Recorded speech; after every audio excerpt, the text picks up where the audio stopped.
of times people ask me, what's the benefit of having a VC in your company if they can, what you're really doing is giving up control and giving up a big percentage of your company.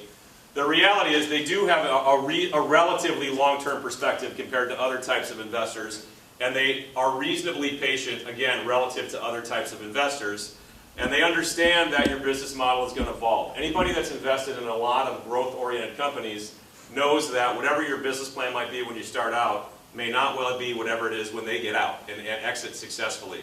There's a lot of, I think these 3 and 4 are really the most important points of if you decide you want to go on this journey and attract a venture capital partner.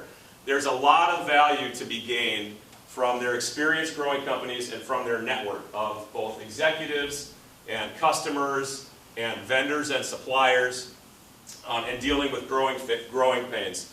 We invested in our second fund in a company, one of the few companies that people have heard of the 40 we invested in, called Angie's List. And when we invested, that company was over 10 years old. When Battery invested, Battery was the lead investor, the company was over 10 years old. But even at that point, the amount of value that the board and the investors brought to that business in the form of simple things like, one of the things Angie's List spends a lot of money on, or used to spend a lot of money on, is TV advertising. The ability of a relationship to be able to procure TV advertising less expensively is a big deal. So there's little things like that that can make a big difference to the success of a company.